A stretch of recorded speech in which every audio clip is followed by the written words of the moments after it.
ന്യൂസ്ത്രീൽ ഇനി അതിഥിയുടെ സമയമാണ്. Social media വാഴുന്ന കാലമാണിത്. നമുക്ക് എല്ലാവർക്കും അറിയാം. ഇപ്പോൾ സോഷ്യൽ മീഡിയയിൽ ട്രെൻഡിംഗ് നമ്പർ 1 ആയി നിൽക്കുന്നത് ഇൻഫ്ലുവൻസർ ദിയ കൃഷ്ണയുടെ പ്രസവമാണ്. ഒരു ഫാമിലി മുഴുവനും ഡെലിവറി റൂമിൽ എത്തിയതിനെ കുറിച്ചൊക്കെ വലിയ ചർച്ച നടക്കുന്നുണ്ട്. അതിൽ പ്രസവത്തിന് പോകും മുൻപ് എപ്പിഡ്യൂറൽ ഇഞ്ചക്ഷനെ കുറിച്ച് ദിയ പറയുന്നുണ്ട്. ഇന്ന് നമ്മൾ അതിനെക്കുറിച്ചാണ് സംസാരിക്കുന്നത്. Pran fertility and well woman centre MDയും ഗൈനക്കോളജിസ്റ്റുമായ ഡോക്ടർ അനുപമ ആർ നമുക്കൊപ്പം ചേരുകയാണ്. ഡോക്ടർ, സ്വാഗതം ന്യൂസ് 3യിലേക്ക്. ഡോക്ടർ, എന്താണ് ആ ഇഞ്ചക്ഷൻ, എപ്പിഡ്യൂറൽ ഇഞ്ചക്ഷനെ കുറിച്ച് വിശദമായിട്ട് അറിയേണ്ടതുണ്ട്. ഒരുപാട് പേർ അതിനെക്കുറിച്ചൊക്കെ ഇങ്ങനെ ചോദിച്ചുകൊണ്ടേയിരിക്കുന്നു. എന്താണ് എന്ന് പറഞ്ഞ് നമുക്ക് തുടങ്ങാം ഡോക്ടർ. തീർച്ചയായിട്ടും എപ്പിഡ്യൂറൽ അനാൽജീസിയ എന്നാണ് അതിന് പറയുന്നത്. അത് ലേബർ അനാൽജീസിയ എന്ന് പറയുന്ന ഒരു രീതിയാണത്. അത് മുൻകാലങ്ങൾ തൊട്ടേ ഒരുപാട് വർഷങ്ങളായിട്ട് പ്രാബല്യത്തിലുള്ള ഒരു ചികിത്സാ രീതി തന്നെയാണ്. അതിന്റെ ഒരു പ്രത്യേകത എന്ന് വെച്ചാൽ നമ്മുടെ നട്ടെല്ലിൽ, നമ്മുടെ സ്പൈനൽ കോഡിൽ ഒരു എപ്പിഡ്യൂറൽ എന്ന് പറഞ്ഞ സ്പേസിലേക്ക് വേദന സംഹാരികളായ ഇഞ്ചക്ഷനുകൾ, ലോക്കൽ അനസ്തെറ്റിക്സ് അല്ലെങ്കിൽ ഓപ്പിയോയിഡ്സ് എന്നൊക്കെ പറഞ്ഞ ഇഞ്ചക്ഷനുകൾ അതിലേക്ക് നൽകുമ്പോൾ, നമ്മളിപ്പം നട്ടെല്ലിൽ മരവിപ്പിച്ച സിസേറിയനൊക്കെ ചെയ്യുന്നത് പോലെ തന്നെ ആ നട്ടെല്ലിലേക്ക് ഈ മരുന്നുകൾ ഇഞ്ചക്ട് ചെയ്ത് കഴിയുമ്പോഴേക്ക് ആ നെർവ് സിഗ്നലിനെ ഒക്കെ ബാധിച്ചിട്ട് നമുക്ക് വേദന അറിയത്തില്ല. വേദന രഹിതമായ ഒരു പ്രസവം സാധ്യമാവും. പക്ഷെ പേഷ്യന്റിന് കൺട്രാക്ഷൻസ് വരും, പേഷ്യന്റിന് യൂട്രസ് വികസിക്കും, കുഞ്ഞ് പുറത്തേക്ക് വരിക, ഇങ്ങനത്തെ എല്ലാ നാച്ചുറൽ ആയിട്ട് എല്ലാ പ്രക്രിയകളും അവിടെ നടക്കും. ഒരേ ഒരു കാര്യമേ ഉള്ളൂ, വേദന അറിയത്തില്ല. വേദന അറിയാണ്ട് പ്രസവിക്കാൻ കഴിയും എന്നുള്ളതാണ്. അത് ഏകദേശം ഒരു ഫുൾ ഡയലറ്റേഷൻ, നമ്മളൊരു 3 സെന്റിമീറ്റർ എന്നൊക്കെ പറയും. അതായത് ഒരു ആക്റ്റീവ് ഫേസ് ഓഫ് ലേബർ എന്ന് പറയുന്നത് അതാണ്. 3 സെന്റിമീറ്റർ എങ്കിലും ഗർഭപാത്രം വികസിക്കണം.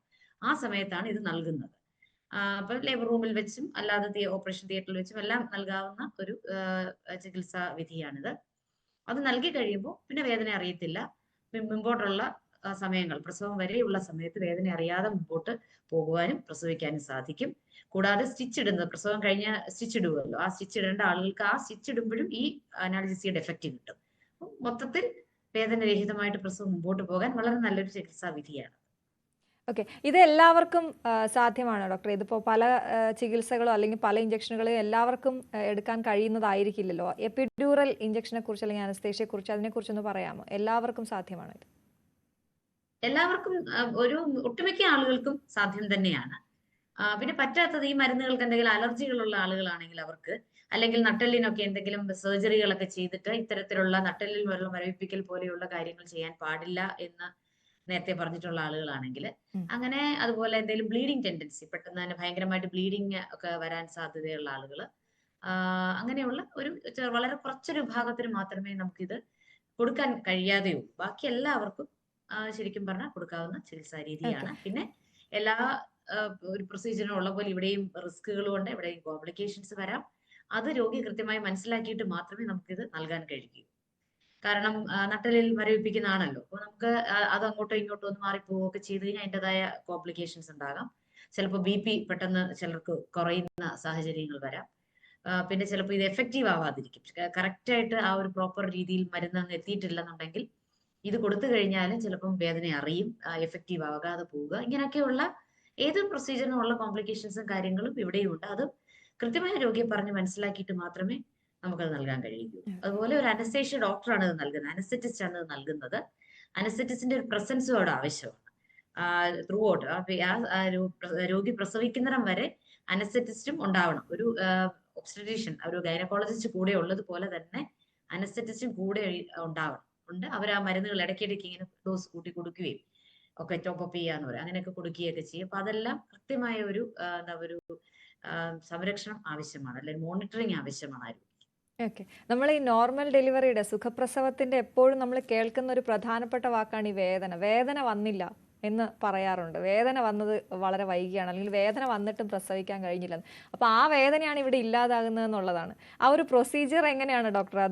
അതിനെക്കുറിച്ചൊന്ന് പറയാം, എങ്ങനെയാണ് ഇത് പ്രവർത്തിക്കുന്നത് എന്ന്? അതെ അതെ, അതായത് നട്ടെല്ലിൽ ഞാൻ പറഞ്ഞല്ലോ, എപ്പിഡ്യൂറൽ എന്ന് പറഞ്ഞ ചെറിയൊരു സ്പേസ് ആണ്. ആ സ്പേസ് കറക്റ്റ് ആയിട്ട് ലൊക്കേറ്റ് ചെയ്ത് അവിടേക്കാണ് ഇഞ്ചക്ഷൻ നൽകുന്നത്. അതുകൊണ്ട് തന്നെ ഇതുമായിട്ട് അതായത് നമ്മുടെ നട്ടെല്ല്, സ്പൈനൽ കോഡ് വഴിയാണ് നമ്മുടെ ശരീരത്തുള്ള ഏത് അവയവങ്ങളിലേക്കുള്ള പെയിൻ ആയാലും അല്ലാതെ നമ്മുടെ മസിൽസിന്റെ ഫംഗ്ഷൻ ആയാലും ഇതിനെല്ലാം കൺട്രോൾ ചെയ്യുന്ന നെർവുകൾ അവിടെ നിന്നാണ് തുടക്കം കുറിക്കുന്നത്. അപ്പൊ ഈ നെർവിന്റെ ആ റൂട്ടിലേക്ക് തന്നെയാണ് ഈ മരുന്നുകൾ പോകുന്നത്. അതുകൊണ്ട് തന്നെ അവിടെ വെച്ച് തന്നെ അങ്ങ് ബ്ലോക്ക് ചെയ്യാണ്. പിന്നെ ആ നെർവിന്റെ സിഗ്നലുകളെ അപ്പൊ അങ്ങ് ബ്ലോക്ക് ചെയ്ത് മുമ്പോട്ടുള്ള പെയിന് വരുന്നുണ്ട്, എല്ലാ പ്രോസസ്സും ബോഡിയിൽ നടക്കുന്നുണ്ട്, പക്ഷെ നമ്മൾ അറിയുന്നില്ല. അത്രയും ആ ഒരു സെൻസേഷൻ പേഷ്യന്റ് കിട്ടാതെ, പക്ഷെ കാര്യങ്ങളെല്ലാം ഭംഗിയായിട്ട് നടന്നു പോവുകയും ചെയ്യും. അതാണ്. ഓക്കെ, ഞാൻ ഈ ദിയ കൃഷ്ണയുടെ വീഡിയോയുടെ കാര്യം പറഞ്ഞത് ഒരു ഫാമിലി മുഴുവനായിട്ടും അവിടെയുണ്ട്. നമ്മൾ സാധാരണ അതിനെക്കുറിച്ചൊക്കെ വലിയ ചർച്ചകൾ നടക്കുന്നുണ്ട്. കുറച്ചുകൂടി നമ്മൾ മുന്നോട്ട് നടന്നു എന്ന രീതിയിലുള്ള ചർച്ചകൾ നടക്കുന്നുണ്ട്. കാരണം ജീവിത പങ്കാളി ഒപ്പം കയറുന്ന ഒരു കാലത്ത് നിന്ന് ഇപ്പോൾ ഫാമിലി മുഴുവനായിട്ടും പ്രസവ മുറിയിലേക്ക് കയറുന്ന ഒരു കാഴ്ച നമ്മൾ കണ്ടു. അതുപോലെ തന്നെ ഇത്രയും ഈസി ആണോ എന്ന് പലർക്കും ഭയങ്കര പേടിയാണ്. പ്രസവം എന്ന് പറയുമ്പോൾ തന്നെ ഒരു പേടിയുള്ള പ്രൊസീജിയറാണ്. അതിനെ കുറച്ചുകൂടി ഒന്ന് മയപ്പെടുത്താനും ഇത്രയേ ഉള്ളൂ എന്നൊക്കെ കാണിക്കാനും കൂടി ഉതകുന്നതായ താങ്കൾ എങ്ങനെയാണ് അതിനെ നോക്കിക്കാണുന്നത്? തീർച്ചയായിട്ടും അത് ആധുനിക കാലഘട്ടമാണ്. ഇപ്പോഴത്തെ കുട്ടികൾ ഇതിനെക്കുറിച്ചെല്ലാം മനസ്സിലാക്കിയിട്ടാണ് പ്രസവവും അതിന്റെ കാര്യങ്ങള്, അതിന്റെ ഓരോ സ്റ്റെപ്സും മനസ്സിലാക്കിയിട്ടാണ് മുമ്പോട്ട് പോകുന്നത്. അതുകൊണ്ട് തീർച്ചയായിട്ടും ദിയയുടെ വീഡിയോ നല്ലത് തന്നെയാണെന്നാണ് എന്റെ അഭിപ്രായം. കാരണം പിന്നെ മൊത്തം കുടുംബം കയറുക എന്ന് പറയുമ്പോൾ നമ്മളിപ്പോ ഇൻഫെക്ഷൻ അങ്ങനെയുള്ള ചില പോസിബിലിറ്റീസും കൂടെ അതിനകത്ത് ഒന്ന് കെയർ ചെയ്യേണ്ടതുണ്ട്. അതുപോലെ കുഞ്ഞിന് തന്നെയും എന്തെങ്കിലും പ്രോബ്ലംസ് ഉള്ള ബേബീസ് ഒക്കെയാണ്, അല്ലെങ്കിൽ എക്സ്പെക്ട് ചെയ്യുന്ന ബേബീസ് ആണ്, മാസം തികയാത്ത കുഞ്ഞുങ്ങളാണ്, അങ്ങനെയൊക്കെ ആണെങ്കിൽ ചിലപ്പോൾ നമുക്ക് അത്രയും ആളുകളെ ഉൾക്കൊള്ളിക്കാൻ കഴിയുകയില്ല, ഒരു ലേബർ സ്യൂട്ടിലേക്ക് ഉൾക്കൊള്ളിക്കാൻ കഴിയുകയില്ല. പക്ഷെ തീർച്ചയായിട്ടും കമ്പാനിയൻ കൂടെ ഉണ്ടാകുന്നത് വളരെ നല്ലതാണ്.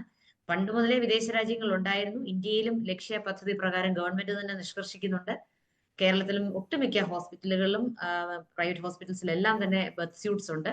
എല്ലായിടത്തും കമ്പാനിയൻഷിപ്പ് ആവശ്യപ്പെടുന്ന രോഗികൾക്ക് ആ ഒരു കെയർ കൊടുക്കുന്നുണ്ട്. തീർച്ചയായിട്ടും ഇത് നല്ലതാണ്. കാരണം ഹസ്ബൻഡോ അല്ലെങ്കിൽ അമ്മ അല്ലെങ്കിൽ അതുപോലെ ഏറ്റവും അടുത്ത ഒരാൾക്ക് കൂടെ ഇരിക്കാം, അത് ത്രൂ ഔട്ട് ലേബർ കൂടെ ഇരിക്കാം. അപ്പൊ അവർക്ക് മറ്റു കാര്യങ്ങൾ സംസാരിക്കാം, അല്ലെങ്കിൽ വേറെ മറ്റെന്തെങ്കിലും കാര്യങ്ങളിലേക്ക് ആ രോഗിയുടെ ചിന്ത മാറ്റാൻ കഴിയും, അല്ലെങ്കിൽ കാര്യങ്ങൾ പറഞ്ഞ് അവർക്ക് കുറച്ചുകൂടെ കംഫർട്ട് ഫീൽ ചെയ്യും അവരുടെ ഒരു സ്വന്തം ആൾ അവരുടെ കൂടെ ഇരിക്കുമ്പോൾ. അതേപോലെ തന്നെ ഡെലിവറി ടൈമിലായാലും ഒക്കെ ഹസ്ബൻഡ് കൂടെ നിൽക്കുകയും കോഡ് ക്ലാമ്പ് ചെയ്യാൻ ഹസ്ബൻഡിനെ കൂടെ അവസരം കൊടുക്കുക, ഇങ്ങനെയൊക്കെയുള്ള ഒരുപാട് കാര്യങ്ങൾ അതിനകത്ത് വരുന്നുണ്ട്. അത് നല്ലത് തന്നെയാണ്. ഒരു പരിധി വരെ ആ ഒരു പ്രസവം ലഘൂകരിക്കാനും അതിന്റെ ഒരു വ്യാകുലതകൾ കുറയ്ക്കാനും സഹായിക്കും. പക്ഷെ അതോടൊപ്പം ഈ പറഞ്ഞ പോലെ നല്ലൊരു ഒരു കൗൺസിലിംഗ് രണ്ടുപേർക്കും ആവശ്യമാണ്. ഹസ്ബൻഡ് ആയാലും അല്ല ആരാണ് കമ്പാനിയനായിട്ട് ഇരിക്കുന്നതെന്ന് വെച്ചാൽ അവർക്കൊരു പ്രോപ്പർ കൗൺസിലിംഗ് കൊടുക്കണം. എന്താണ് ഈ ലേബർ, അവരും ഭയചകിതരാകാനും വെപ്രാളം വരാനും പാടില്ല. രോഗിക്ക് സമാധാനവും കംഫർട്ടും കൊടുക്കാനാണ് അവർ കൂടെ നിൽക്കുന്നത്. അപ്പൊ ആ ഒരു രീതിയിലേക്ക് അവരെയും കൂടെ ഒന്ന് സംസാരിച്ച് കാര്യങ്ങൾ പറഞ്ഞു കൊടുത്ത്, അതോടൊപ്പം ഗർഭിണിക്ക് പറഞ്ഞു കൊടുക്കുന്ന പോലെ തന്നെ അവർക്കും കാര്യങ്ങൾ പറഞ്ഞു കൊടുത്ത് അവരെയും കൂടെ ഒന്ന് ട്രെയിൻ ചെയ്ത് എടുക്കേണ്ടതും ഒരാവശ്യകത ഇതിനകത്തുണ്ട്. അത് ഇങ്ങനെയുള്ള ലേബർ സ്യൂട്ട് ആവശ്യപ്പെടുന്ന രോഗികൾക്ക് ഞങ്ങളൊക്കെ ചെയ്യാറുണ്ട്. അപ്പൊ തീർച്ചയായിട്ടും അവർക്ക് ആ ഒരു സാഹചര്യം മുമ്പോട്ട് കൊണ്ടുപോകാനും അവരും ടെൻഷൻ അടിക്കാതെ, അതുപോലെ രോഗിക്കും നല്ലൊരു സപ്പോർട്ട് കൊടുത്ത് കൂടെ നിൽക്കാൻ കഴിയും. ഹസ്ബൻഡ്സ് ഒരുപാട് പേര് റിക്വസ്റ്റ് ചെയ്യാറുണ്ട് ഹസ്ബൻഡ് കൂടെ ഉണ്ടാവണം എന്നുള്ളത്. അത് ആ ഒരു കമ്പാനിയൻഷിപ്പ്, പാർട്ട്ണറുടെ ഒരു കമ്പാനിയൻഷിപ്പ് എന്ന് പറയുന്നത് വളരെയധികം സ്വാഗതാർഹമായ കാര്യം തന്നെയാണ്. ഡോക്ടർ, ഒരു സംശയമാണ്. നമ്മൾ എപ്പോഴും കണ്ടിട്ടുള്ള ഈ വാട്ടർ ബർത്ത് അടക്കമുള്ള കാര്യങ്ങളിൽ കൂടെ ഹസ്ബൻഡ് നിൽക്കുന്ന, പങ്കാളി നിൽക്കുന്നതൊക്കെ നമ്മൾ കണ്ടിട്ടുണ്ട്. അവർക്ക് അത്രയും വേദനയിലും കൂടെ ഒരാളൊന്ന് കൈപിടിക്കാൻ നമുക്ക് അറിയുന്ന ഏറ്റവും അടുത്ത് നിൽക്കുന്ന ആളുണ്ടാവുക എന്നുള്ളത് ഒക്കെ വളരെ സന്തോഷം. ഈ നമ്മുടെ സി സെക്ഷനിൽ അങ്ങനെ പറ്റില്ലല്ലോ അല്ലേ ഡോക്ടർ? സിസേറിയനിൽ പറ്റില്ല എന്നൊന്നുമില്ല. ഡോക്ടർ നേരത്തെ പറഞ്ഞ അണുബാധ അടക്കമുള്ള കാര്യങ്ങൾ അതിലേക്ക് വരില്ല അപ്പൊ? ഇല്ല, അതെന്ന് വെച്ചാൽ ഒരുപാട് പേര് കയറി നിൽക്കുന്നതിന്റെ ഒരു കാര്യമാണ് ഞാൻ സൂചിപ്പിച്ചത്. പക്ഷേ സിസേറിയൻ ആണെങ്കിലും നമ്മൾ ഡോക്ടർമാർ ചേഞ്ച് ചെയ്ത് തിയേറ്ററിൽ കയറുന്ന സ്ക്രബ് സ്യൂട്ട്സ് ഉണ്ട്. അതേ ഡ്രസ് ഇട്ട് കൈയെല്ലാം വാഷ് ചെയ്ത് അതേപോലെ ഇപ്പം മറ്റ് സർജറിയുടെ ഉപകരണങ്ങളൊന്നും ഹാൻഡിൽ ചെയ്യേണ്ട, അല്ലാതുള്ള ആ ഒരു ഡ്രസ്സിൽ തിയേറ്ററിലെ മറ്റ് സ്റ്റാഫുകൾ, നഴ്സിംഗ് സ്റ്റാഫും ഒക്കെ ഇടുന്ന പോലത്തെ ഡ്രസ് ഇട്ട് കൈയും കാലും എല്ലാം പ്രോപ്പറായിട്ട് വാഷ് ചെയ്ത് ഹസ്ബൻഡ് വന്ന് നിന്ന് കുറച്ചൊരു ഡിസ്റ്റൻസിൽ നിന്ന് അത് കണ്ടുകൊണ്ട് നിൽക്കുന്ന, മറ്റു നമ്മുടെ സർജിക്കൽ ഉപകരണങ്ങളിലൊന്നും ടച്ച് ചെയ്യാണ്ട് മാറി നിന്ന് കാണുന്നതിന് തെറ്റൊന്നുമില്ല. അങ്ങനെ പലരും നിന്നിട്ടുണ്ട്. പറഞ്ഞ പോലെ അതിനെക്കുറിച്ച് അവർക്ക് ഒരു കൗൺസിലിംഗ് കൊടുക്കുക. ഒരു പേടി വരരുത്, പെട്ടെന്ന് ഈ ബ്ലഡും എല്ലാം കൂടെ ഗഷ് ചെയ്യുന്ന കാണുമ്പോൾ ഒരു ഭയം വരരുത് അവർക്ക്. കാണുന്നോണ്ട് തെറ്റില്ല. പക്ഷെ ഒരു ഓപ്പറേഷൻ തിയേറ്ററിൽ ഒരുപാട് പേരെ കയറ്റാൻ ഒരിക്കലും പറ്റത്തില്ല. അതുപോലെ ഒത്തിരി പേരെ അത് എന്തായാലും അത് നല്ലൊരു കാര്യമല്ല. കാരണം ആ രോഗി കഴിയുമ്പോൾ പിന്നെ വേറൊരു രോഗിക്ക് വേണ്ടിയായാലും നമ്മള് തിയേറ്റർ എല്ലാം ക്ലീൻ ചെയ്ത് കൊണ്ടിരുന്നതല്ലേ. ഒരുപാട് പേരുടെ എൻട്രി എന്ന് പറയുന്ന ഓപ്പറേഷൻ തിയേറ്റേഴ്സിൽ നല്ലതല്ല. പക്ഷെ ഒരാൾക്ക് ഫോർ എക്സാമ്പിൾ ഇപ്പം പാർട്ട്ണറിന് കൂടെ കുറച്ചു നേരം നിൽക്കണം എന്നുണ്ടെങ്കിൽ നിൽക്കാം, ദോഷമൊന്നുമില്ല. ഡ്രസ് എല്ലാം ചേഞ്ച് ചെയ്യണം എന്നുള്ളതേ, ട്രയൽ ഡ്രസ്സിലേക്ക് മാറണം. ഓക്കെ, ഈ എപ്പിഡ്യൂറലിനെ കുറിച്ച് തിരിച്ച് അതിലേക്ക് തന്നെ വരികയാണെങ്കിൽ ഒരുപാട് പേര് ഇപ്പോൾ അത് പ്രിഫർ ചെയ്യുന്നുണ്ടോ ഡോക്ടർ? വേദന ഇല്ലാതെ പ്രസവിക്കണം. ഒപ്പം എനിക്ക് അറിയേണ്ടത് ഇത് എപ്പോഴാണ് ഇത് ചെയ്യുന്നത്, ഈ ഇഞ്ചക്ഷൻ ചെയ്യുന്നത് എന്നുള്ളതാണ്. ഈ പ്രസവത്തിന് എത്ര സമയം മുമ്പാണ് ഇത് ചെയ്യുന്നത് എന്നുള്ളതാണ്. പ്രസവത്തിന് എത്ര സമയം മുമ്പെന്നല്ല, ആ രോഗിയുടെ ഉള്ളു പരിശോധിക്കും. നമ്മൾ പെർവജൈനൽ എക്സാമിനേഷൻ എന്ന് പറയുമല്ലോ. രോഗിയുടെ ഉള്ളു പരിശോധിക്കുമ്പോൾ 3 സെന്റിമീറ്ററോളം യൂട്രസ് തുറന്നിരിക്കണം. അതാണ് ആക്റ്റീവ് ഫേസ് ഓഫ് ലേബർ എന്ന് പറയുന്നത്. ലേബറിന് എപ്പോഴും 2 ഫേസസ് ഉണ്ട്, ലേറ്റന്റും ആക്റ്റീവ് എന്ന് 2 ഫേസ് ഉണ്ട്. അതിൽ ആക്റ്റീവ് ഫേസ് ഓഫ് ലേബറിലേക്ക് എത്തി കഴിയുമ്പോൾ 2 to 3 സെന്റിമീറ്റർ എന്നൊക്കെ പറയും. അത് 10 സെന്റിമീറ്റർ ആകുമ്പോഴാണ് ഒരു സ്ത്രീ പ്രസവിക്കുന്നത്. അപ്പം ഈ 2 to 3 സെന്റിമീറ്ററിലാണ് സാധാരണ എപ്പിഡ്യൂറൽ കൊടുക്കുന്നത്. അതിന് മുമ്പ് കൊടുത്തു കഴിഞ്ഞാൽ ചിലപ്പോൾ നോർമൽ ഡെലിവറി ആവാതെ അങ്ങ് ഇതായി തീരെ വീക്കായി പോകും, പെയിനും കാര്യങ്ങളും എല്ലാം. അപ്പൊ ഈ ഒരു ടൈമിൽ കൊടുത്തു കഴിഞ്ഞാൽ പിന്നെ അത് പെയിൻലെസ് ആയിട്ട് പ്രോഗ്രസ് ചെയ്യാനും സുഖപ്രസവത്തിൽ എത്താനും സഹായിക്കും. ഇതിപ്പോ യൂഷ്വലി ഒരു ഫസ്റ്റ് പ്രഗ്നൻസി ആണെങ്കിൽ, ഫസ്റ്റ് ഡെലിവറി ആണെങ്കിൽ ഏകദേശം നമ്മൾ ഈ ഒരു എപ്പിഡ്യൂറൽ കൊടുത്തു കഴിഞ്ഞാൽ ഒരു 5 to 6 അവേഴ്സിനുള്ളിലൊക്കെ പ്രസവിക്കും സാധാരണഗതിയിൽ. സെക്കൻഡ് ആണെങ്കിൽ ചിലപ്പോൾ 1-2 മണിക്കൂറിനുള്ളിൽ പ്രസവിക്കുകയും ചെയ്യും. അങ്ങനെയാണ്. അപ്പൊ യൂഷ്വലി നമുക്ക് ടൈം കൃത്യമായിട്ട് പറയാൻ പറ്റത്തില്ല, പലർക്ക് പല രീതിയിലായിരിക്കും ചിലപ്പോൾ അതിന്റെ പ്രോഗ്രസ്. പിന്നെ എപ്പിഡ്യൂറൽ കൊടുക്കുമ്പോൾ വരുന്ന മറ്റൊരു ചെറിയൊരു ബുദ്ധിമുട്ടെന്ന് പറഞ്ഞാൽ ആ ലാസ്റ്റ് ഫേസ്, അതായത് പുഷിങ് എന്ന് പറയത്തില്ലേ നമ്മൾ, പിന്നെ ട്രെയിൻ ചെയ്ത് ഡെലിവറി ചെയ്യുക എന്ന് പറയൂ. ആ ഒരു പ്രോസസ്സ് ചെയ്യണം, രോഗി ചെയ്യണം. പക്ഷേ അവർക്ക് സെൻസ് കാണില്ല, അവർ പുഷ് ചെയ്യുന്നു എന്നുള്ള അവർക്ക് മനസ്സിലാക്കാൻ പറ്റത്തില്ല. അപ്പോൾ ആ ഒരു പുഷിങ്ങിന്റെ സ്ട്രെങ്ത് ഭയങ്കര കുറവായിരിക്കും. അപ്പോൾ ചിലപ്പോൾ നമ്മൾ ഇൻസ്ട്രുമെന്റൽ ഡെലിവറി എന്ന് പറയാം, അതായത് വാക്യൂം, ഫോർസെപ്സ്, ഇങ്ങനെയൊക്കെയുള്ള ഇൻസ്ട്രുമെന്റ്സ് ഉപയോഗിച്ച് ഡോക്ടേഴ്സ് അസിസ്റ്റ് ചെയ്ത് കുഞ്ഞിനെ എടുക്കേണ്ട സാഹചര്യങ്ങൾ ചിലപ്പം വരും. പേഷ്യന്റിന് സ്ട്രെയിൻ ചെയ്യുന്നത് അവർക്ക് മനസ്സിലാക്കാൻ പറ്റാതെ, അവർ ചെയ്യുന്നുണ്ടാവും, പക്ഷെ അവർക്ക് അത് എത്രത്തോളം സ്ട്രെയിൻ ചെയ്യുന്നു എന്നുള്ളത് മനസ്സിലാക്കാൻ പറ്റാതെ പോകുന്ന ഒരു സാഹചര്യമാണ് സാധാരണ എപ്പിഡ്യൂറൽ ഞങ്ങൾ നേരിടുന്ന ഒരു ബുദ്ധിമുട്ട്. അതർവൈസ് വളരെ കംഫർട്ടബിൾ ആയിട്ട് പേഷ്യന്റ് കിടക്കും, സ്മൂത്ത് ആയിട്ട് ബാക്കിയെല്ലാം പ്രോഗ്രസ് ചെയ്യും. വലിയ സാധാരണ ലേബർ റൂമുകളിലുള്ള പോലത്തെ വലിയ നിലവിളിയോ ബഹളങ്ങളോ ഒന്നും കാണത്തില്ല. പിന്നെ പേഷ്യന്റ് ഹൈഡ്രേറ്റ് ചെയ്യണം, നന്നായിട്ട് വെള്ളമൊക്കെ കുടിക്കണം, അല്ലെ ട്രിപ്പ് കൊടുക്കുക, എങ്ങനെയാന്ന് വെച്ചാൽ. അതിൽ പേഷ്യന്റിനെ എപ്പിഡ്യൂറൽ കൊടുത്തു കഴിഞ്ഞാൽ ഒരുപാട് നടത്തിക്കത്തില്ല എന്നുള്ളതേ ഉള്ളൂ. പക്ഷെ പൊസിഷൻ ചെറിയ ചെറിയ ചേഞ്ചസ് അങ്ങനെയുള്ള കാര്യങ്ങളിലൊന്നും കുഴപ്പമില്ല. പിന്നെ മോണിറ്റർ ചെയ്യും, ഏറ്റവും ഇമ്പോർട്ടന്റ് അതാണ്. ആനസ്തേഷ്യ ഡോക്ടർ ഇടയ്ക്കിടയ്ക്ക് അത് കൃത്യമായിട്ട് മോണിറ്റർ ചെയ്യണം. അവരുടെ പൾസ്, BP അങ്ങനെയുള്ള കാര്യങ്ങളും പിന്നെ അവരുടെ പെയിന്റെ ആ ഒരു ഇന്റൻസിറ്റി കാര്യങ്ങളെല്ലാം കൃത്യമായിട്ട് മോണിറ്റർ ചെയ്ത് കൊടുക്കണം. ഇങ്ങനെയാണ് നമ്മൾ നല്ല വശങ്ങളെ കുറിച്ചാണ് സംസാരിക്കുന്നത്, മറുവശവും കൂടി പറയണം. എന്തെങ്കിലും സ്റ്റീറോയിഡ് ആണ് അല്ലേ ഡോക്ടർ ഇത്? അപ്പോൾ അതിനെന്തെങ്കിലും പാർശ്വഫലങ്ങളോ എന്തെങ്കിലും? ഇല്ല, സ്റ്റിറോയിഡ് അല്ല നമ്മൾ കൊടുക്കുന്നത്. ലിഗ്നോക്കെയിൻ എന്നൊക്കെ പറഞ്ഞ ലോക്കൽ അനസ്തെറ്റിക് പ്രിപ്പറേഷൻസ് ആണ്. അത് അതിനങ്ങനെ വേറെ വലിയ സൈഡ് ഇഫക്റ്റ് ഇല്ല. ആകെ ഉള്ളത് ഈ പറഞ്ഞ പോലെ തന്നെ നമ്മൾ ഈ എപ്പിഡ്യൂറൽ എന്നുള്ള സ്പേസിന് പകരം അത് വേറെ ഏതെങ്കിലും, അതായത് നമ്മുടെ സ്പൈനൽ കോഡിന്റെ തന്നെ വേറെ ഏതെങ്കിലും ഒരു റോങ് സ്പേസിലേക്കൊക്കെ പോയി കഴിഞ്ഞാൽ പാരാലിസിസ് വരെ വരാം. അങ്ങനെ ഒരുപാട് കോംപ്ലിക്കേഷൻസ് വരാവുന്നതാണ്. ഇതെല്ലാം യൂഷ്വലി പറഞ്ഞ് മനസ്സിലാക്കാറുണ്ട് പേഷ്യൻസിനെ. അതേപോലെ തന്നെ ഇത് എഫക്റ്റീവ് ആവാതെ പോകും കുറെ ആളുകൾക്ക്. പിന്നെ നമ്മൾ ഇതിന്റെ കൂടെ ചിലപ്പോൾ പെയിൻ കുറയാനായിട്ട് മോർഫിൻ, പെത്രീൻ പോലെയുള്ള മരുന്നുകൾ, അത് ഓപ്പിയോയിഡ്സ് പറയും. ഇതൊന്നും സ്റ്റിറോയിഡ്സ് അല്ല, പക്ഷെ പിന്നെ നല്ല സ്ട്രോങ് ആയിട്ടുള്ള വേദന സംഹാരികളാണ്. വേണമെങ്കിൽ അത് മിക്സ് ചെയ്തൊക്കെ കൊടുക്കാറുണ്ട്. സാധാരണഗതിയിൽ യൂഷ്വലി ലിഗ്നോക്കെയിൻ എന്ന് പറഞ്ഞാൽ നമ്മള് സാധാരണ സിസേറിയൻ ഉപയോഗിക്കുന്ന ലോക്കൽ അനസ്തെറ്റിക് പ്രിപ്പറേഷൻ ഉണ്ട്, അത് തന്നെയാണ് കൊടുക്കുന്നത്. അതിനങ്ങനെ വലിയ പാർശ്വഫലങ്ങളില്ല. ആകെയുള്ളത് BP പെട്ടെന്ന് BP അങ്ങ് ഡൗൺ ആയി പോകും, അത് ദോഷമാണ്. അമ്മയ്ക്കും കുഞ്ഞിനും നല്ലതല്ല BP ഭയങ്കരമായിട്ട് കുറയുന്നത്. ചിലപ്പോൾ കുഞ്ഞിന്റെ ഹാർട്ട് ബീറ്റിനെയൊക്കെ ബാധിക്കാൻ സാധ്യതയുണ്ട്. അതുപോലെ ഹാർട്ട് റേറ്റ് ഭയങ്കരമായിട്ട് കൂടുക അല്ലെങ്കിൽ കുറയുക, അങ്ങനെ ഹാർട്ട് റേറ്റിന്റെ വേരിയേഷൻസ് ചിലപ്പോൾ വരാം. അതുപോലെ തന്നെ ഇതിനൊക്കെ ഒരു ലെവൽ എന്ന് പറയും, ഒരു പർട്ടിക്കുലർ ഏരിയയിലേക്ക് മാത്രം, വയറിന്റെ ആ ഒരു ഏരിയയിലേക്ക് മാത്രമായിരിക്കും ഇതിന്റെ ആക്ഷൻ ഒരു ഡോക്ടർ ഇത് കൊടുക്കുമ്പോൾ ഉദ്ദേശിക്കുന്നത്. പക്ഷെ അൺഫോർച്ചുനേറ്റ്ലി ഇതങ്ങ് അസെൻഡ് ചെയ്യാന്നൊക്കെ പറയും. അതായത് മേലോട്ടൊക്കെ ആ മരുന്നങ്ങ് സ്പൈനൽ കോഡ് വഴി കയറി പോയിട്ടുണ്ടെങ്കിൽ നമ്മുടെ ശ്വാസതടസ്സം, ഹാർട്ടിന്റെ പ്രവർത്തനങ്ങളെ ബാധിക്കുക, അങ്ങനെ ഒട്ടനവധി കോംപ്ലിക്കേഷൻസിലേക്ക് പോകാവുന്നതാണ്. അതുപോലെ കാലുകളുടെയൊക്കെ ബലക്ഷയത്തിലേക്ക് പോകാം. അങ്ങനെ ഒട്ടനവധി സീരിയസ് കോംപ്ലിക്കേഷൻസിലേക്ക് പോകാവുന്നതാണ്. ഈവൻ കാർഡിയാക് അറസ്റ്റ് വന്ന് മരണം വരെ സംഭവിക്കാവുന്നതുമാണ്. പക്ഷെ ഇതിനൊരു നല്ലൊരു ട്രെയിനിങ് വേണം. ഏതൊരു അനസ്തെറ്റിസ്റ്റ് ആയാലും ലേബർ അനാൽജസിയിൽ നല്ല ട്രെയിൻഡ് ആയിരിക്കണം അദ്ദേഹമോ ആരായാലും, ലേഡി ആയാലും മെയിലായാലും നല്ല ഒരു ട്രെയിനിങ് അവർക്ക് ഉണ്ടായിരിക്കണം. ഇപ്പൊ മെഡിക്കൽ കോളേജസിൽ അവർക്ക് നല്ല ട്രെയിനിങ് കൊടുത്തു തന്നെയാണ് വിടുന്നത്. എങ്കിലും ലേബർ അനാൽജസിയിൽ വളരെയധികം സ്പെഷ്യലൈസ്ഡ് ആയിട്ട് അതിലേക്ക് ഫോക്കസ് ചെയ്യുന്ന അനസ്തെറ്റിസ്റ്റുകളുണ്ട്. അവരുടെ ഒരു സേവനം വളരെ പ്രാധാന്യമുണ്ട് ഈ ഒരു കാര്യത്തിൽ. ശരി ഡോക്ടർ, എപ്പോഴും നമ്മൾ എല്ലാ കാര്യങ്ങളും ഇങ്ങനെ ചെയ്യുമ്പോൾ നമുക്ക് വേദന കുറയുക എന്നുള്ളതാണ് ആത്യന്തികമായിട്ടുള്ള എല്ലാവരുടെയും ആവശ്യം. പക്ഷെ അപ്പോൾ ഒക്കെ ചോദിക്കുന്ന ഒരു കാര്യമായിരിക്കും ചെലവിനെ കുറിച്ച്. ഇതിന്റെ ഒരു ചെലവ് ഏകദേശം വളരെ കൂടുതലാണോ? അതിനെക്കുറിച്ചൊക്കെ ഒന്ന് സംസാരിക്കാമോ? ചെലവ് ഡിപ്പെൻസ്. ഇപ്പം പ്രൈവറ്റ് ഹോസ്പിറ്റൽ, ഗവൺമെന്റ് ഹോസ്പിറ്റൽ ആണെങ്കിൽ അറിയാമല്ലോ, അതങ്ങനെ ചെലവ് അങ്ങനെ പ്രത്യേകിച്ച് വരുന്നില്ലല്ലോ. പ്രൈവറ്റ് ഹോസ്പിറ്റൽസിൽ ഓരോ ഹോസ്പിറ്റലിന്റെ വ്യത്യാസം അനുസരിച്ചിരിക്കും അവർ ഇതിന് എത്രത്തോളം റേറ്റ് ഇടുന്നു എന്നുള്ളത്. സാധാരണ എനിക്ക് തോന്നുന്നു അങ്ങനെയല്ല, നോർമൽ ഡെലിവറിക്ക് ആവുന്നതിനേക്കാൾ കുറച്ചുകൂടെ തുകയാവത്തുള്ളൂ. അല്ല അതിനേക്കാൾ ഒരുപാട് വാങ്ങിക്കേണ്ട കാര്യമൊന്നുമില്ല. ഓക്കെ. കാരണം നോർമൽ ഡെലിവറിക്ക് ഒരു പേഷ്യന്റ് കിടക്കുന്നു, അപ്പോൾ ഒരു എക്സ്ട്രാ ഒരു ട്രീറ്റ്മെന്റ് കൂടെ കൊടുക്കുന്നു, അത്രയേ ഉള്ളൂ. അപ്പൊ അങ്ങനെ ഭീമമായ ഒരു തുക വാങ്ങിക്കുന്നതിനെ കുറിച്ചൊന്നും എനിക്കറിയത്തില്ല. നോമിനൽ റേറ്റ് അത്രയേ ഉള്ളൂ. Okay doctor, thank you so much ഞങ്ങൾക്ക് ഇത്രയും കാര്യങ്ങൾ പറഞ്ഞു തന്നതിന്, ഞങ്ങൾക്ക് അതിഥിയായി എത്തിയതിന്. അനുഭവ ഡോക്ടറായിരുന്നു സംസാരിച്ചപ്പോൾ. എന്തായാലും ദിയ കൃഷ്ണയുടെ പ്രസവം വലിയ രീതിയിൽ, ആ പ്രസവ വീഡിയോ വലിയ രീതിയിൽ സോഷ്യൽ മീഡിയയിൽ ഇപ്പോഴും ഓടിക്കൊണ്ടിരിക്കുകയാണ്. വലിയ ചർച്ചകൾ പുറത്ത് നടക്കുന്നുണ്ട്. ഞാൻ ആദ്യം പറഞ്ഞതുപോലെ ഒരുപാട് ആളുകൾ അതിനകത്തേക്ക് കയറി നിൽക്കുന്നു. പ്രസവം ഇത്രയും സിമ്പിൾ ആകുന്നു, ആ രീതിയിലുള്ള ചർച്ചകളുണ്ട്. അതേസമയം വിമർശകർ ഒരു സൈഡിൽ അതിനെ വിമർശിച്ചുകൊണ്ടും ഇരിക്കുന്നുണ്ട്. പണ്ട് ശ്വേതാ മേനോനോട് നോ പറഞ്ഞ മലയാളികൾ ഇപ്പോൾ ദിയ കൃഷ്ണയ്ക്ക് യെസ് പറയുന്നു, കൈയടിക്കുന്നു എന്നൊക്കെയുള്ള ചർച്ചകളുണ്ട്. എന്തായാലും നമുക്ക് ന്യൂസ് റീൽ അത് ഒരു ദിവസം ചർച്ചയ്ക്ക് എടുക്കുകയും വേണം. എന്തായാലും നമുക്ക് അറിയാമിലേക്ക് പോകാം. കാണാം, അറിയാം.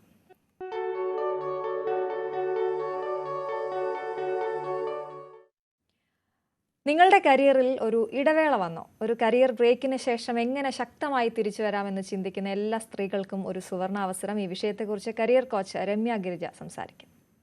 ഇന്ന് നിങ്ങളോടൊപ്പം ഞാൻ രമ്യ ഗിരിജ, സർട്ടിഫൈഡ് കരിയർ കോച്ചും കോമ്പറ്റേറ്റീവ് എക്സാം ട്രെയിനർ. ഈ അടുത്ത കാലത്ത് ഞാൻ എൻ്റെ ഒരു സുഹൃത്തിനെ കാണാനിടയായി. ഒരുപാട് നാളുകൾക്ക് ശേഷമാണ് ഞങ്ങൾക്ക് സംസാരിക്കാൻ ഒരു അവസരം കിട്ടിയത്. അപ്പോഴാണ് മനസ്സിലായത് കോർപ്പറേറ്റിൽ നല്ലൊരു ജോലിയിൽ ഇരിക്കുകയും പിന്നീട് കുട്ടി ഉണ്ടായ സമയത്ത് ഒരു കരിയർ ബ്രേക്ക് എടുക്കേണ്ടി വന്നു എന്ന്. പക്ഷേ ഇപ്പോൾ കുട്ടി സ്കൂളിൽ പോയി തുടങ്ങി. പക്ഷേ ജോലിക്ക് റീജോയിൻ ചെയ്യുന്നതിനെക്കുറിച്ച് ആശങ്കയാണ്. ഇനിയൊരു നല്ല ജോലി കിട്ടുമോ, അല്ലെങ്കിൽ ഒരു കോൺഫിഡൻസ് കുറവായിട്ട് എനിക്ക് തോന്നി. നമുക്ക് എല്ലാവർക്കും അറിയാം, കേരളം ലിറ്ററസി റേറ്റിൽ വളരെ മുന്നിലാണ് അല്ലേ? ഇതിൽ മെയിൽ ഫീമെയിൽ ലിറ്ററസി റേറ്റ് നമ്മൾ എടുത്തു നോക്കുകയാണെന്നുണ്ടെങ്കിൽ വളരെ വ്യത്യാസമൊന്നും നമുക്ക് കാണാൻ സാധിക്കില്ല. മെയിൽ ലിറ്ററസി റേറ്റ് എന്ന് പറയുന്നത് ഒരു 96% ഫീമെയിൽ ലിറ്ററസി റേറ്റ് എന്ന് പറയുന്നത് ഏകദേശം 91%. ഒരു 5% ഡിഫറൻസേ നമുക്കിതിൽ കാണാനായിട്ട് സാധിക്കുകയുള്ളൂ. എന്നാൽ നമ്മൾ കേരളത്തിലെ ഒരു ലേബർ ഫോഴ്സ് എടുത്ത് നോക്കുകയാണെന്നുണ്ടെങ്കിൽ വർക്കിംഗ് പോപ്പുലേഷനിൽ കൂടുതലും ആണുങ്ങളാണ്. അതായത് 70% ആണുങ്ങളാണ് വർക്ക് ഫോഴ്സ് എന്ന് പറയുന്നത്. എന്തുകൊണ്ടാണ് ഇങ്ങനെ സംഭവിക്കുന്നത് എന്ന് നിങ്ങൾ ചിന്തിച്ചിട്ടുണ്ടോ? സാഹചര്യം, സ്ത്രീകളുടെ സാഹചര്യമാണ് ഇതിൻ്റെ കാരണം. നമ്മളുടെ സമൂഹത്തിൽ ഒരു ട്രഡീഷണൽ എക്സ്പെക്റ്റേഷനുണ്ട്. വർക്ക് ചെയ്യുന്ന ഒരു സ്ത്രീ ആണെന്നുണ്ടെങ്കിലും ഡൊമസ്റ്റിക് വർക്കിൻ്റെ മേജർ പോർഷൻ അല്ലെങ്കിൽ കുട്ടികളെ നോക്കുന്ന റെസ്പോൺസിബിലിറ്റീസ് ഇതെല്ലാം സ്ത്രീകളുടെ കൈകളിലാണ്. റീസൺ എന്ത് തന്നെ ആയാലും കരിയർ ബ്രേക്ക് വന്ന ഒരു സ്ത്രീയാണ് നിങ്ങളെങ്കിൽ, ഇനി എന്ത് ചെയ്യുമെന്ന് ആശങ്കപ്പെട്ടിരിക്കുന്ന ഒരു സ്ത്രീയാണ് നിങ്ങളെങ്കിൽ ഇനി വിഷമിക്കേണ്ട കാര്യമില്ല. ഇന്ത്യയിൽ ഒരുപാട് കമ്പനികൾ നിങ്ങളെ ഇന്ന് ഹയർ ചെയ്യുന്നുണ്ട്. കരിയർ ബ്രേക്ക് വന്ന സ്ത്രീകളെ ഹയർ ചെയ്യുന്ന മേജർ കമ്പനിയാണ് ആമസോൺ എന്ന് പറയുന്നത്. 12 മാസമോ അതിൽ കൂടുതലോ ബ്രേക്ക് വന്നിട്ടുള്ള ഒരു സ്ത്രീയാണ് നിങ്ങളെങ്കിൽ ആമസോൺ നിങ്ങൾക്കായി ഒരു കരിയർ ഓപ്പർച്യൂണിറ്റി കൊണ്ടുവന്നിട്ടുണ്ട്.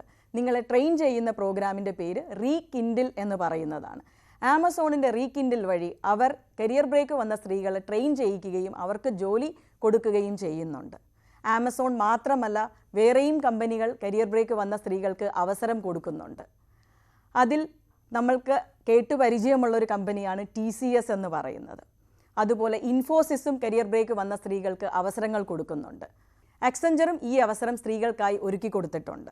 ഇതിൽ ഇൻഫോസിസ് കരിയർ ബ്രേക്ക് വന്ന സ്ത്രീകളെ എടുക്കുന്ന പ്രോഗ്രാമിൻ്റെ പേര് റീസ്റ്റാർട്ട് വിത്ത് ഇൻഫോസിസ് എന്ന് പറയുന്നതാണ്.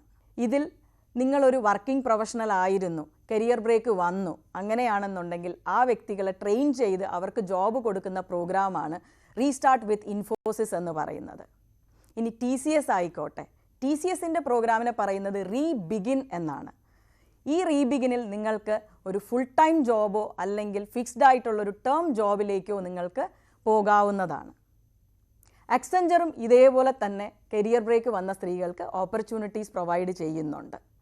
അതിൻ്റെ പേര് കരിയർ റീബൂട്ട് പ്രോഗ്രാം എന്നാണ്.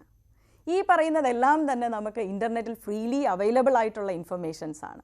കോർപ്പറേറ്റ് ജോബിൽ കരിയർ ബ്രേക്ക് വന്നു, ഇനി എന്ത് ചെയ്യുമെന്ന് വിഷമിച്ചിരിക്കുന്ന ഒരു വ്യക്തിയാണ് നിങ്ങളെങ്കിൽ വിഷമിക്കേണ്ട കാര്യമില്ല. സാഹചര്യങ്ങളെ മറന്ന് ടേക്ക് യുവർ നെക്സ്റ്റ് സ്റ്റെപ്പ്. അപ്പോൾ ഇന്നത്തെ ന്യൂസ് 3 ഇവിടെ പൂർണ്ണമാവുകയാണ്. പുതിയ അതിഥികളും അറിവുമായി വീണ്ടും കാണാം. നമസ്കാരം.